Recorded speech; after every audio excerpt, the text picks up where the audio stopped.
Good morning. Today is August 18, 2026, Tuesday. The first reading was taken from Ezekiel chapter 28, verses 1 to 10.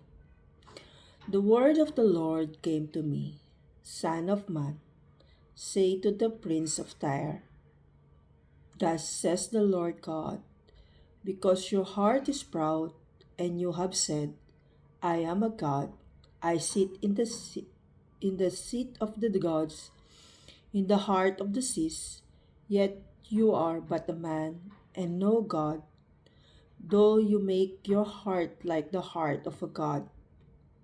You are indeed wiser than Daniel. No secret is hidden from you. By your wisdom and your understanding, you have made wealth of yourself, and have gathered gold and silver into your treasuries. But your great wisdom in your trade, you have increased your wealth, and your heart has become fried in your wealth.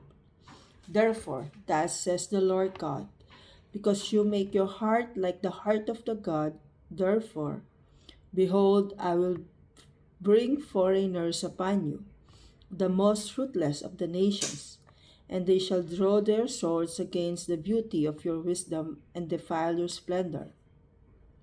They shall thrash you down into the pit, and you shall die the death of the slain in the heart of the seas. Will you still say, I am a God, in the presence of those who kill you? Though you are but a man and no God, in the hands of those who slay you, you shall die the death of the uncircumcised by the hand of foreigners. For I have spoken, declares the Lord. It is who deal death and gave life.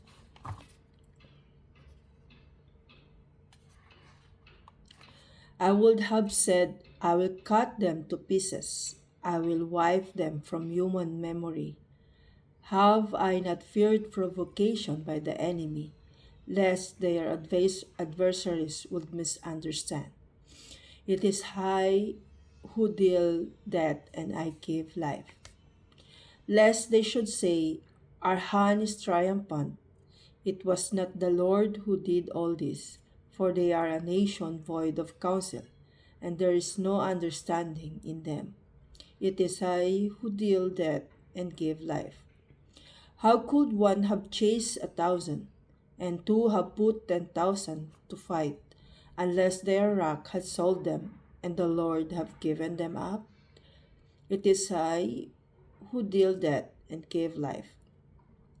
For the day of their calamity is at hand, and their doom comes swiftly. For the Lord will vindicate his people and have compassion on his servants. It is I who deal death and give life. Alleluia, Alleluia. Though Jesus Christ was rich, yet for your sake he became poor, so that by his poverty might become rich. Alleluia. Today's gospel was taken from Matthew chapter 19 verses 23 to 30. Jesus said to his disciples, Truly I say to you, only with difficulty will a rich person enter a kingdom of heaven. Again, I tell you, it is easier for a camel to go through the eye of a needle than for a rich person to enter the kingdom of God.